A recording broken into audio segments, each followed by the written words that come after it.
Netcasts you love. From people you trust. This is Twit. Now, Rodford Castro is here, our Director of Engineering. And have you used any Chromebooks before this? Yes. So are you a fan of the concept Chromebook? So the question I always have to ask myself, can I live in a browser? Right, because that's basically what a Chromebook is. Yes. It's Chrome. Yes. Yeah. So in this one, I could. All right. Right. Let's take a look. This is, now there are a number of, there's the high-end Google Pixel, which is almost $1,500 bucks. But most Chromebooks are in the $200 to $250, $300 range. This one is at the low end of the range. Yes. The Acer. Yes. What is it? The C? This is the C720. 720. Yes. Is $200 bucks? Yes. Well, give us a little tour here. So this one is actually a no-frills laptop. No kidding, no frills. Yeah, I mean, yeah, you're looking at something that's just less than an inch in terms of like thickness. It has your typical stuff like your USB ports and all that stuff. The thing that's really important I want to talk about is this. Here's the thing that really matters. Trackpad. The trackpad, but here's the thing I'm pointing at. It's the offline apps, which is huge. So this is something that is all Chromebooks can do, right? Before, they didn't have a lot of these offline apps, but it's something now that we're seeing now. We're seeing more and more of these offline apps now. And it's, adding more value to it. And well, we all saw the ad, or maybe we didn't all see it, but many of us saw the ad that Microsoft did, the anti-Chromebook ad, in which a young woman brings her Chromebook to the Pawn Stars, and they say, it's no good, it's not worth anything, because when you're offline, you can't use it. But that's not true anymore. Yes. Yeah.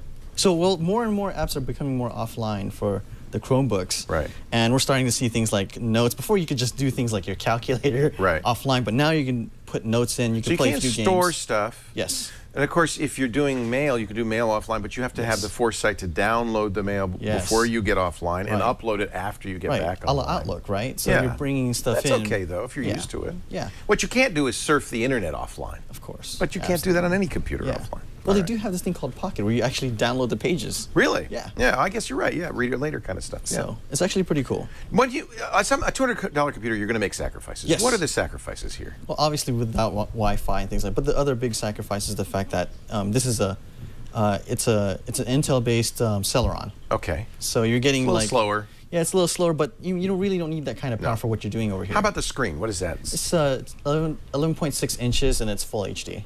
So, 1080p? Yeah, 1080p. Wow, that's unusual. Yeah. All right. And you feel like it's a decent, it's not a touch screen, but that's okay. No, it's not. Right? But for something that's only $199, I mean, you can't really expect that much. Right, right. But the battery life? Battery life is great. You're looking at almost 10 to 12 hours. Wow. This thing. Yeah. So this is not a, so give us the pros and cons here. This is the Acer C720. Right, yeah. So everything that you'd expect from like a regular Chromebook, I mean, it's fast to wake up, it's fast to load. If you get corrupted or attacked with malware, no problem. You can reboot it and it refreshes and it's back to normal. Right, because everything is mostly in the cloud nowadays. Right. But the biggest con still, again, it's the Wi-Fi thing. It's the whole. You have to be online. Yeah, you got to be online. And there's no Ethernet port on that either, by the way. Yes. So there's no Ethernet port, just some USBs and SD cards and stuff like that. Right. But for the most part, I mean, can I live in a browser? Right. In this case, I could, mostly because of the fact that there's some offline apps now I can toy around with, even the games that are offline. So that's always a good thing. But yeah, if you check out the web store, I mean, this is all offline apps. I could go on and on and on with this.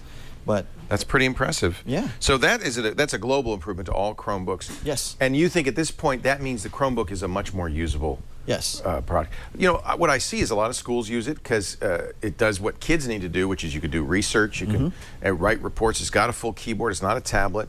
Some businesses are buying Chromebooks. In fact, they seem to be selling quite well in business. I guess primarily because there are people at work who don't need the full power of a full computer. It's more secure, and I think for people who are not, real gurus of computing, like mom, dad, grandma, grandpa, who just want to do email and surf the net, this might be a really good choice. And at $200, you can, you don't have to worry. It's not very expensive. Yeah. So, buy, try, don't buy. It's a buy. It's a buy. It's a buy. The C720, brand new Acer Chromebook. What are the other ones you've tried, just for comparison? Have you tried the HP or the other Acer? Yeah, I've tried the HP, and I've seen the 710. I played with it. And the really other Acer, earlier Acer. And then you've played with the Pixel, as have I. The super expensive one. But it's hard to recommend that because that's a full computer price at that point. Thank you. Radford Castro is our Director of Engineering here at the Brick House.